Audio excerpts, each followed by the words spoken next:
Right, guys, today we're going to be doing a tank jewelry guide. We're going to be going over the traits. We're going to be going over the enchants of various jewelry that you might use as a tank, and just give you like a little bit of information on why you'd use it, what you'd use it for, what the best options are generally, and hopefully this will help you to make these decisions to improve your character.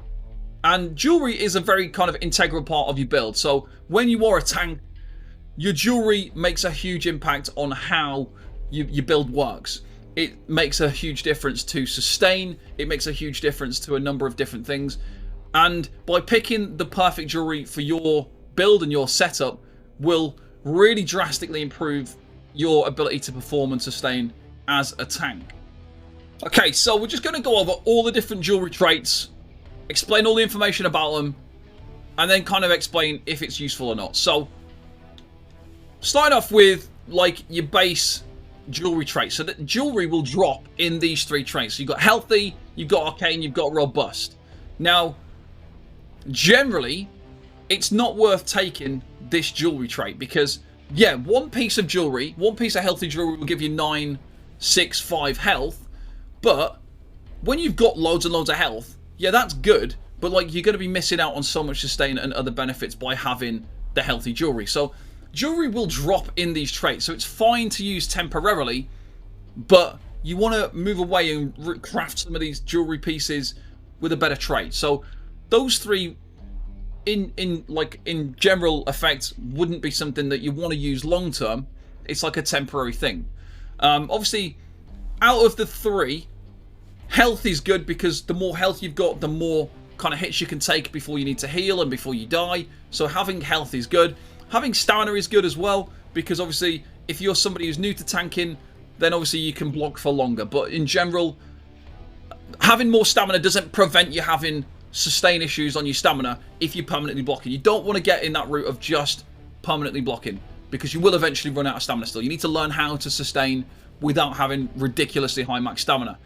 Your magicka, your arcane jewelry is usually the worst one out of the three if you have to have like a general one, just because if your magicka is higher than your stamina, when you use synergies like an orb synergy or a shard synergy, you're going to get magicka back, and usually you want it to be stamina.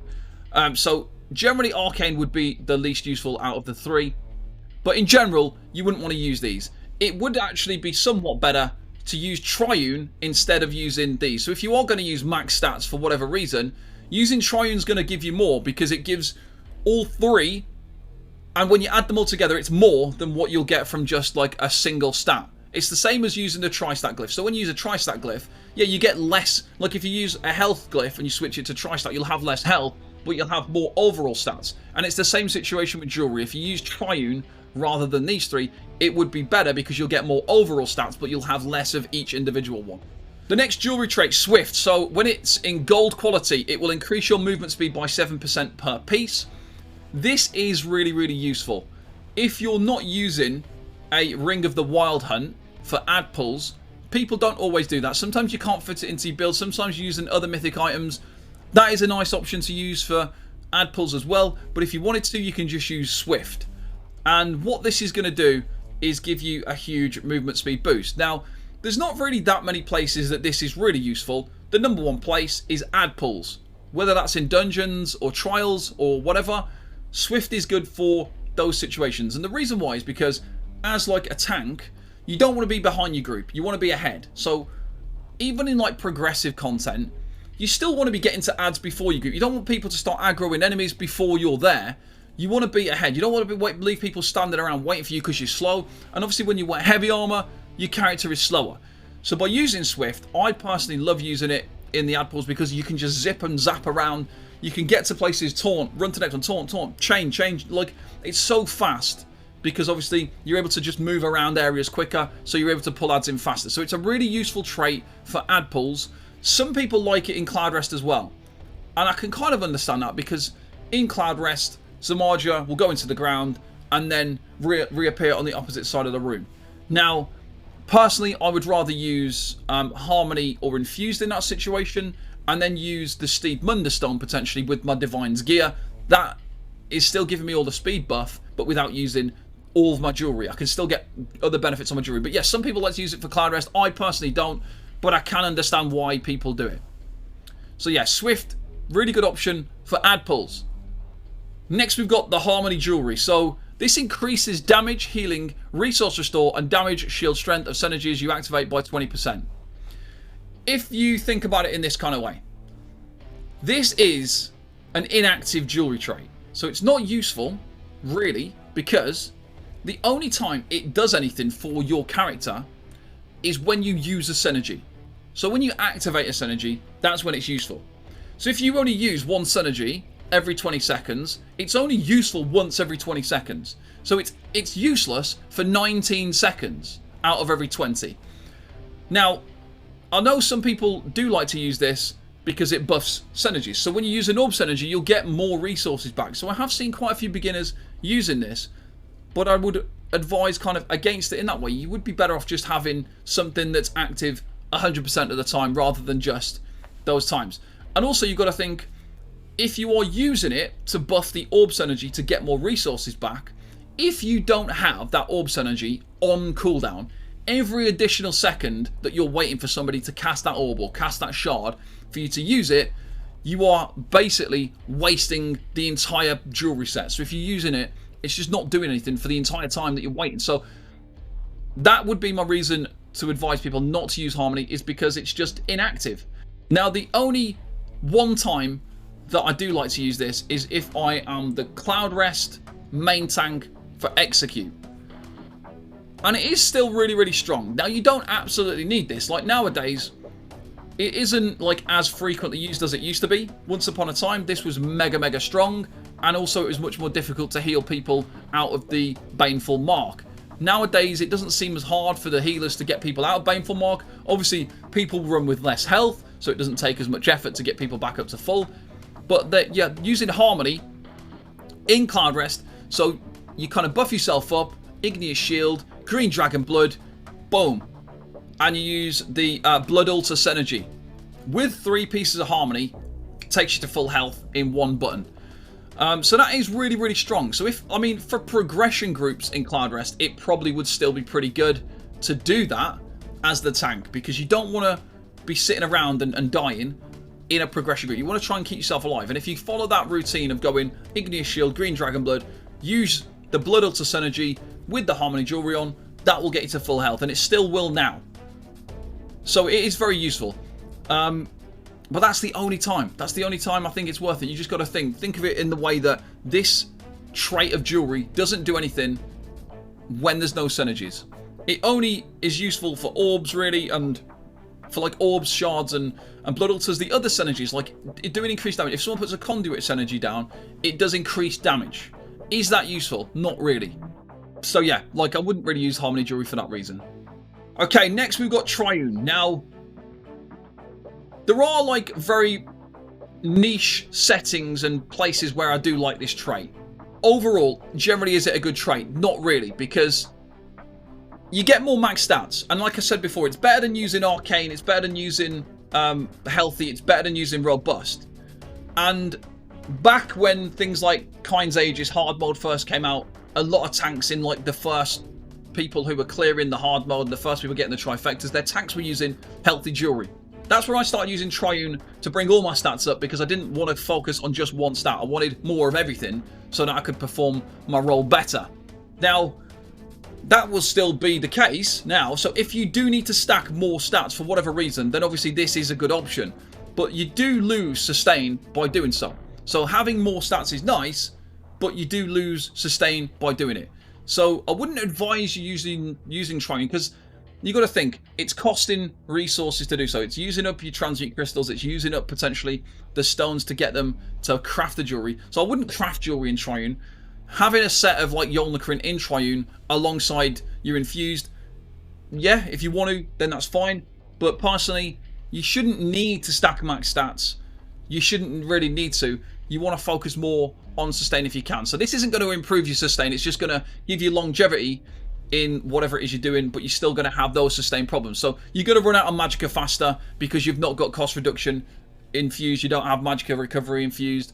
You're going to have increased block cost potentially if you're not using infused bracing. You're going to have those kind of situations happening, but it's just going to take a few seconds longer before you've run out of those resources. But yeah, when you do stack 3 Triune on a build, you will have insane max stats. You'll be on like your 50k health, your 30k stamina, your 25k magic. You will have a lot of stats, but is that really useful? Yes, some places, some very unique places it will be. Most of the time, no, it's not. Bloodthirsty Jewellery. Now this is a damage dealer trait. There isn't really any places that you'd use this as a tank. I would never use Bloodthirsty Jewellery. There's just nowhere that it's worth doing. So it's a damage dealer trait. Don't bother using it on a tank. Leave it for your DDs. Okay, Protective. So increases spell resistance and physical resistance by 1190. So this is where it's actually quite interesting.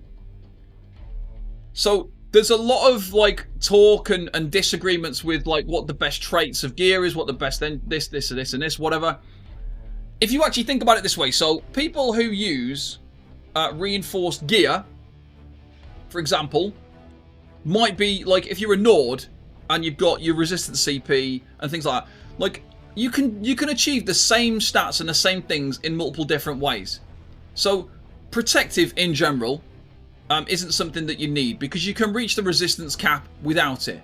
But you could also use one Protective instead of putting 2 or 3 pieces of reinforced and use Divines instead, and then use 1 piece of Protective. So there's like different ways that you can adjust slightly. I did see somebody post on Discord a few weeks back how somebody used all Protective Jewellery instead of infused and kind of managed to reach the same stats, the same recoveries, the same like everything. Obviously their cost reduction was a little bit lower, but they achieved the same with as they did with an infused set. They just adjusted everything. They just did a full switch of all of their stuff and you got like the same results. So in the past I've kind of thought, well, you don't really need it, but if you want to get some resistances, like look in other areas first. So defending one-hander, Nord, using a reinforced chest, like look at those options first. But if you really need to, you can consider like a piece of Protective Jewellery. Like dropping 1 infused for 1 Protective is something that you could do if you really wanted to. I personally wouldn't do it, but if it's something that was going to take you to that resistance level that you're trying to reach, then obviously you can consider it because it is quite a lot of resistances. 1190 is a good value, but the other jewelry, like the infused jewelry trait, which is coming up next, is just so good in comparison that Protective usually doesn't get much of a look in. So yeah, in general, I wouldn't use Protective, but it's something that is there if you really wanted to push those resistances up. Okay, finally, the last trait is infused. So it increases your jewelry enchantment effectiveness by 60%. And this is huge when you look at it there. So your standard like recovery glyph is 169, and then it goes up to 270. That's a big jump. And most glyphs have a great impact when you use them with the infused jewelry. So if you stack in magic recovery, 3 infused magic recovery takes you to an insane amount of magic recovery. Using infused magic cost reduction brings your spells down by a ton. Using infused bracing brings your block cost down by quite a lot. So it doesn't matter what kind of enchant you use with it, it has such a huge impact that infused is generally the #1 trait to use for pretty much most, if not all, situations, just because it provides that huge amounts of benefit. So like I say, even if you're using like potion cost reduction, if you're using things like that, it doesn't matter what kind of glyph you're using on the jewelry, it just takes it to another level in terms of effectiveness. So that is all of the jewelry traits. We're going to look at glyphs next. On to the tank glyphs. So there are a number of different options for what glyph to use on your jewelry. So you've crafted your jewelry, you've transmuted your jewelry, whatever. You picked up a nice piece of jewelry that you wanted, and then you've got to enchant it.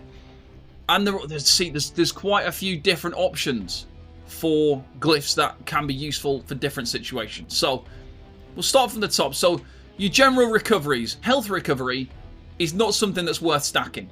So health recovery is, it's nice if you've got a little bit of health recovery, but like even using health recovery glyphs has such a small impact, it's not enough, because you've got to understand the recovery ticks every 2 seconds. So you're only getting that benefit every 2 seconds. If you need health, then you need to heal yourself. You need to use a healing skill. That's going to be more beneficial than waiting for health recovery to tick. And even if you've got 3 health recovery jewelry, that's not going to be enough to heal you from like near death to full health.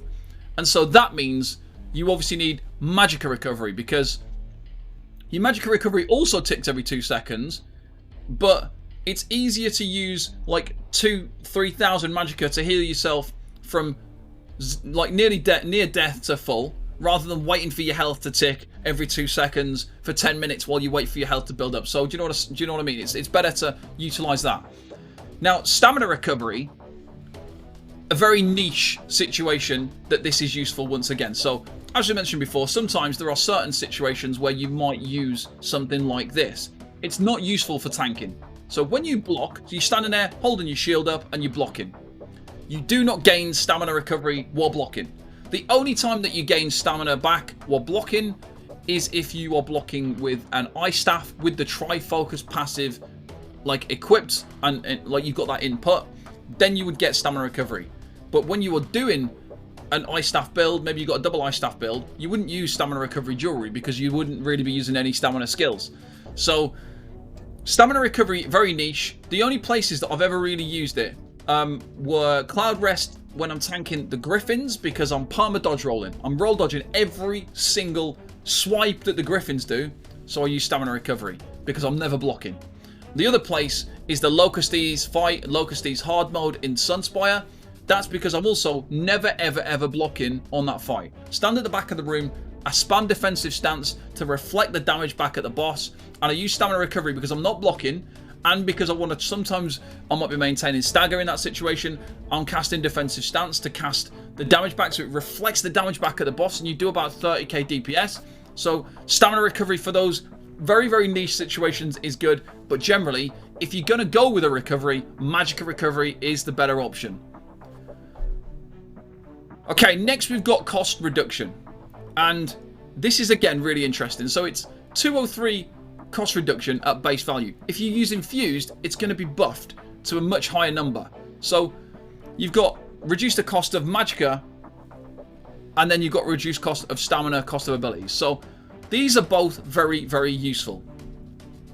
Now when you think about your build, the majority of your skills that you're going to cast are going to be magicka. On a tank, you always prioritize magicka skills, because you kind of, the way that you set up is you think about your stamina. Your stamina is used for blocking, for roll dodging, for breaking free, for sprint, for your core combat abilities. Then your magicka is for your skills. So your blockade, your frost clench, your chain, your igneous shield, whatever it is, whatever class you're playing, it's the same. There's very few stamina skills that actually need to be used by a tank in the Elder Scrolls Online. It's mostly magicka. What that means is you can use magicka cost reduction on your jewelry. You'd use it on infused jewelry to get the most benefit, and you're able to reduce your cost of your spells by a huge amount, and that's going to make it better for sustain. Now, it's not as plain and simple as just using cost reduction, reducing the cost of your spells. You've got to have a combination of magicka recovery and cost reduction. You can't just go, okay, I'm using magicka recovery and I'm going to do a full switch over to cost reduction. That doesn't work. So cost reduction is better for people who are casting more skills more often, but only if you're able to replicate your magicka recovery as well, because you need to have incoming resources to be able to use them to benefit from the cost reduction. So if you use full cost reduction and you've got 1,000 magicka recovery, you're going to cast your spells and you're going to be out of resources straight away. What happens then is your cost reduction is useless, because like I said before, with Harmony Jewellery, it's only active every time you use a synergy. So it's an inactive trait. It's not doing anything. And cost reduction is exactly the same. It's an inactive jewelry. It's an inactive enchantment. So if you're not casting anything, it's not giving you any benefit. Whereas magicka recovery is benefiting you every 2 seconds. So it's a 50% benefit no matter what. Like, well, it's 100% benefit if you're gaining magicka recovery every 2 seconds. The only time magicka recovery becomes that inactive enchantment is if you're at full magicka and you're not using it. Do you know what I mean? So if you're on full magicka, then magicka recovery is useless because you're not using it. You have to use it for the benefit to be there. And it's the same with cost reduction. If you're not casting spells, it's not useful because you can't reduce the cost of nothing. So it's an inactive trait. It's not useful. So if you cast skills a lot, then that's when cost reduction is super valuable because you're using skills that are having a reduced cost, so you can use them more often. But the big but there is, this is the disclaimer that no one ever says: if you don't have enough recovery, you cannot benefit from cost reduction. Because if you cast 3 spells, you've got no magicka left, you can't cast any skills, it becomes inactive again. So you need to have good magicka recovery, and you need to have the reduced cost. And this is what people never tell you, unfortunately. They just say cost reduction's better. They don't tell you how to get to the point of it being better.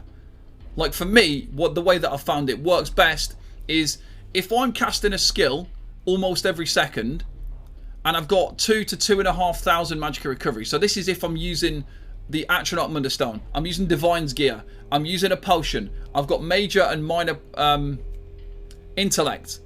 If I've got all of those things and I'm sitting on like 2.5k magicka recovery, cost reduction is extremely valuable because I can just be spamming the crap out of my magicka skills.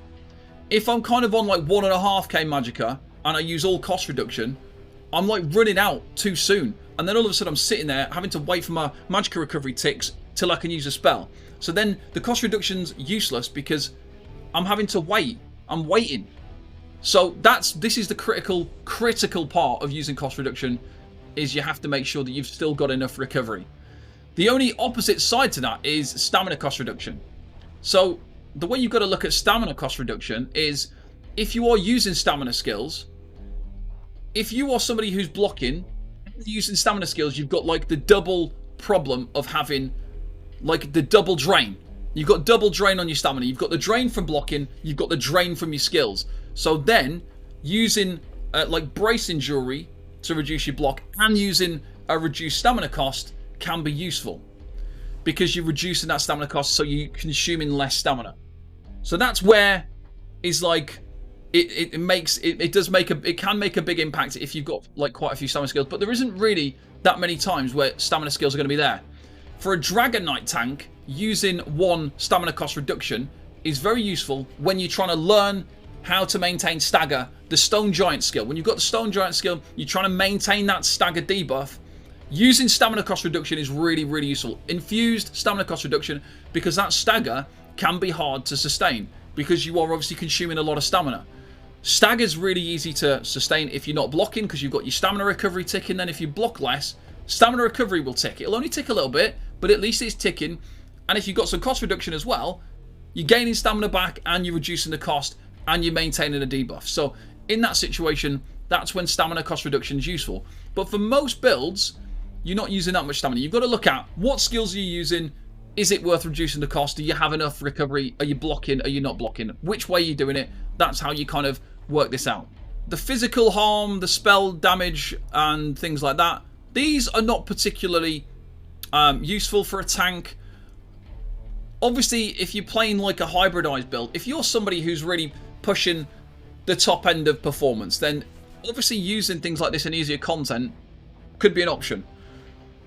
I've got a set of jewelry with weapon damage on that I use when I'm tanking things like Ethereal Archive hard mode, because I'm outputting sometimes 30 to 40k DPS on my tank in a tank setup.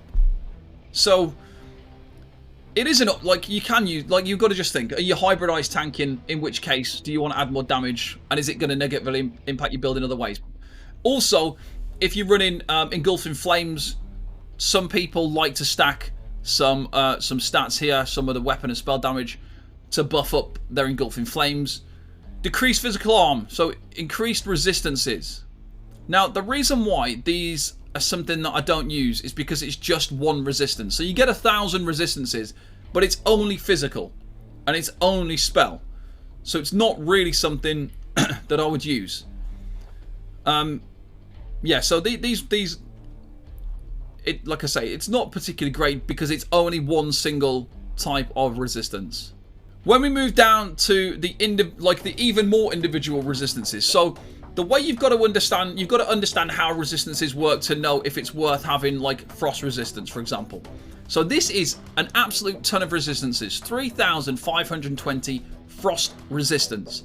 Now, just to make you understand how this works, so frost resistance, flame resistance, shock resistance, those all come as part of like your spell resistance. So if you are sitting at 33,000 spell resistance, adding in a frost resistance glyph to your build would do absolutely nothing, because you're already at the cap of your spell damage resistance. If you were like 3,000 away from that, then adding one in would make an impact. So I know some people, for example, have used flame resistance enchants for things like Stone Guard and hard mode, because that boss has got huge fire damage. But if you're at 33k spell resistance, you wouldn't need the flame resistance. It's only worth having the flame resistance if you were 3,500 spell resistance away from the resistance cap. So if there are fights with specific damage types, you could use these. You would only ever use one, and you also only need them if you're not at the resistance cap. So you could just push yourself to the resistance cap rather than using an individual like resistance type. So that would be my kind of suggestion, is buff your resistances in general rather than focusing on one stat. But if you really wanted to, like I say, in that one situation, like that true genius prog, you take a lot of fire damage, add in a flame glyph, a flame resistance glyph, only if it's going to bring you to the resistance cap if you're not anywhere near it. Increased damage to your bash attacks. This isn't really useful for tanks. Glyph of bracing reduces the cost of block by 203.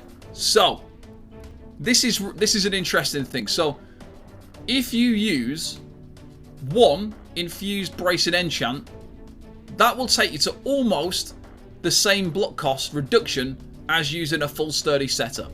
So with one of these, it'll take you to about 850 block cost. With full sturdy, you get to about 750 block cost. So there's still a bit of a difference there, but it means that like full sturdy isn't necessarily essential if you use one bracing enchant. The only thing with the bracing enchants you need to know is if you do use a full sturdy setup and you use an infused bracing glyph on your jewellery, there is like a certain point where you get like diminishing returns on block cost. So the more you stack block cost, the less impact it has. So if you use an infused block cost reduction enchant, you won't actually get the amount that it tells you. Okay, so if we just quickly look at my gear, it's all divines. My block cost is 1,094. If I equip a infused, so this is an infused piece of jewelry, it's supposed to reduce my block by 324.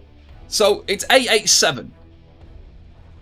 That means that my block has been reduced by 207. So stacking things like block cost reduction is not a good thing to do, because those diminishing returns come in straight away. I've got no other block cost reduction on this build aside from my champion points. In my champion points, I've got Tyler's Garden. 40 block cost reduction, just 40. It's not even 40 anyway. But like, that's the only block cost reduction we've got, really. And when we look at it, we've reduced our block. So it's supposed to be 324. And it's only 207. So if like the block cost reduction jewelry was the value that it says there, so reduce cost of block by 324. If it actually did reduce block by that amount, it would be exactly the same using one infused bracing as it is to use full sturdy. So full sturdy gear reduces your block down, like I say, so around about 750. If this actually gave you 324 block cost reduction, we'd be at like 770 block cost, but we're not, because it doesn't give you the amount that it says. There's like a complicated sum going on behind the scenes that impacts this and gives you huge diminishing returns. And if you use full sturdy and bracing, you get even less. If you use 3 bracing enchants, the jewelry is giving you almost like the smallest of effects. So it's just not worth stacking bracing enchants, because the way that it works isn't very good. It kind of has this weird kind of implication on how it reduces your block cost, and it doesn't give you the values that it says. Okay, the next jewelry is the potion boost. So increases the duration of potion effects by 3.6 seconds. Now, this isn't really worth using for many situations. The only time that I've kind of utilized potion boost jewelry is when I was using immovable potions. Now, the reason why that worked well is because when you use an immovable potion, the immovable effect as part of that potion only lasts for a short period of time. So you wouldn't use potion boost jewelry with tri-stat potions, because they already last for 45 seconds, which is the same duration as your potion cooldown. So you'd not be getting any kind of boost. But if you're using a very specific type of potion that has a limited time frame, like an immovable potion, then you could use potion boost with it, because it will extend the duration of that, I think up to like 36 seconds.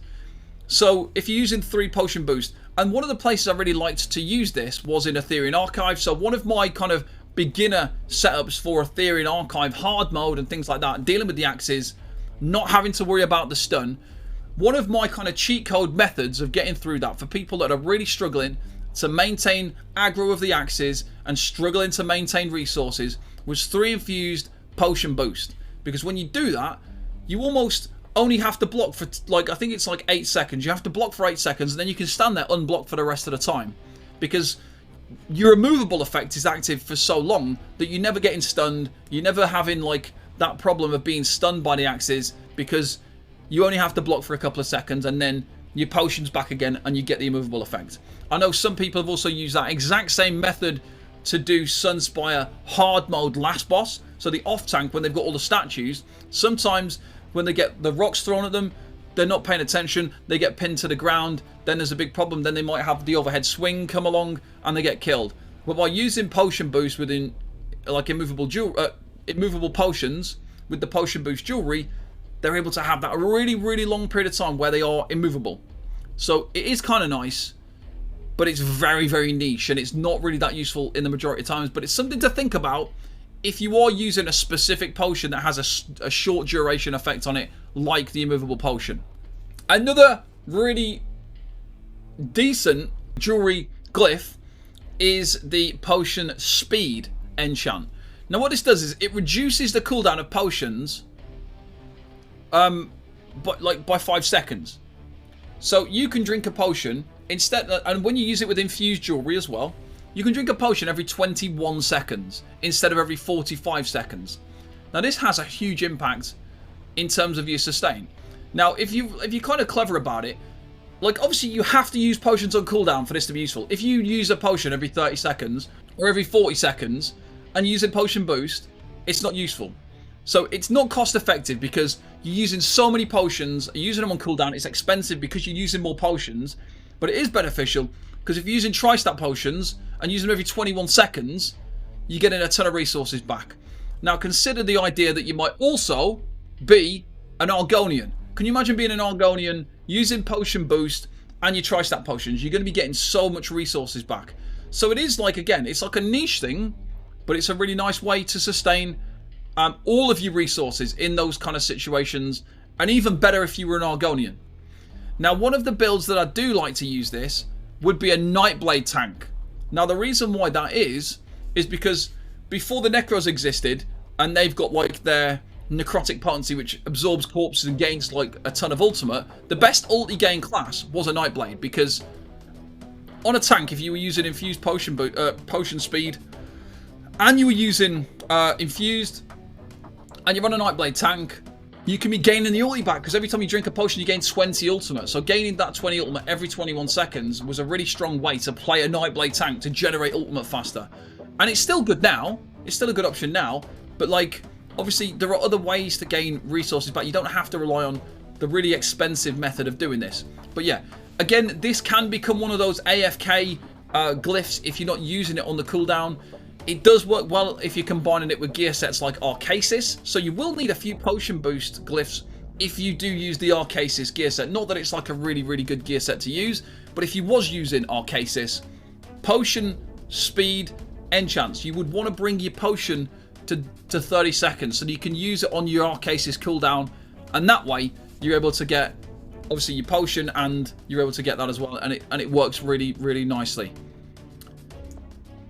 Okay, we've got Prismatic Recovery. As we mentioned before, obviously going with Magica Recovery is better. So using the Tri Recovery isn't very useful because health recovery, 84 health recovery, you're not even going to notice that is even a thing. 84 stamina recovery, you're not going to get it if you're blocking, and if you're not blocking, you're not really going to notice it. And 84 Magica Recovery, is there even any point? So even when you kind of go with 3 of these and 3 infused, it's having such minimal impact. Magica Recovery is the only really useful recovery for the majority of situations. So you would just focus on that rather than splitting it up and making it worse in this case. And finally, we have got the Prismatic Cost Reduction. The Tri Cost Reduction. So it reduces the health, magic, and stamina cost of abilities by 1, 3, 3. So this is this is the newest jewellery enchant that you can get. Obviously, it's still been out for quite a while. It's been out for a couple of... it's been out since Blackwood. And it is a good option. But there's a huge but here. Because this is not useful if you are using like no stamina skills or no health skills. This is where people kind of get things a bit wrong in terms of using this. So these cost reduction glyphs don't reduce the cost of your block. They don't reduce the cost of your dodge roll and things like that. So like reduced spell and stamina cost of ability. It's ability. It's only abilities. They used to reduce the cost of your roll, dodge and stuff like that. Now they don't. They don't reduce the cost of things like that anymore. So it's very, very different. And this is the exact same as before. As we mentioned, if you are not using skills very often, this is not worth using. You'd be better off with recovery. And you also need to have enough recovery to make this worth using. If you don't have enough recovery and you're spamming skills and you've run out of resources, this isn't doing anything if you've got no resources to cast skills. So you have to find that balance. You have to be around that 2+ K of your recovery to benefit from kind of utilizing the cost reduction. Now, the places where this becomes really strong. So when we think of the Dragon Knight tank, the Dragon Knight tank makes probably one of the best uses out of this trait more than most of the others. And that is because when you've got your very expensive Magica skills, Igneous Shield's expensive, your general like tank abilities on a Dragon Knight are expensive. But when you're using Stagger, you're using Balance, you're using Engulfing Flames, you're using Blockade, you're using Coagulating Blood and Igneous Shield, you're combining Stamina, Magica and Health skills. It's worth using because you are reducing the cost of everything. If you kind of very infrequently cast Balance, is it worth using this? Maybe not. You could probably, in a lot of situations, you're probably better off using 1 Stamina cost reduction and then 2 Magica cost reduction. Because if you're not benefiting from the health cost reduction, like if you really spam Balance, like if you're a tank who is like spamming Balance quite often to get the Magica back, you're spamming a lot of Magica skills, you may be using like, you might be using a bit of Vigor now and again, you might be using a bit of Caltrops, you might be using a bit of Pierce Armor, a bit of Heroic Slash, Stagger, whatever. You have to be using quite a few Stamina skills and quite a few Magica. You have to be using all skills, all skill types for this to be worthwhile, rather than just focusing on Magica cost reduction. Magica cost reduction, in my opinion, is like the best cost reduction to go with most of the time, unless you've really, really got things locked in and you've got multiple skill types being used. But if you've got like, if your only stamina skill is Pierce Armor, this is not worth using. Because you'd be like, Pierce Armor is already a cheap skill. Like I'm using no cost reduction now. Pierce Armor's 1,100 stamina. Is it really worth taking this down to like 800 stamina? Is that going to make my sustain a lot better? No. No, it's not. Blocking less would have more of an impact. Having reduced cost of all these Magica abilities. Like look at the amount of Magica abilities on this bar. And then on the back bar, they're all Magica. Reducing the cost of those would be superior than just having the tri-cost reduction and only reducing my magic skills a little bit, but then reducing my 1 stamina skill by a tiny bit as well, and then reducing my 1 health skill that I use once every 30 seconds as well. Those things, it's just not worth it. So there are certain times and places to use the tri-cost reduction. Prismatic cost reduction is good, but only in specific situations where you are using a variety of skills in different situations. I do find that the prismatic cost reduction seems to work better on an off tank, because the off tank will usually have more stamina skills. So off tanks are usually using PA, and so that is being cast twice every 10 seconds. So that is like quite frequent casting. If you then also think you might have heroic slash, you might have pierce armor, you've then got 4 stamina casts. And then if you're using, you might be using some other niche stamina skills. If you are like a DK off tank, you might be using stagger because obviously you're doing less tanking. So then you've got no excuse. So then that is where this becomes more useful, because you're making use of all of those things more frequently. But a lot of the time you are not making use of the 3 stat pools. So it's better to just focus in on 1 single cost reduction. But as I said before, the disclaimer is, if you don't have enough recovery, cost reduction isn't worth it. So just think about it. Magicka recovery and Magicka cost reduction are probably the 2 most useful. If you're using a stamina skill, bring in a stamina cost reduction. Bring in a bracing enchant if you need to reduce the cost of your block. And that is going to be the better options. Okay. And that, guys, that is everything for my tank jewelry guide. Hope you've enjoyed the guide, and let me know if you got any questions.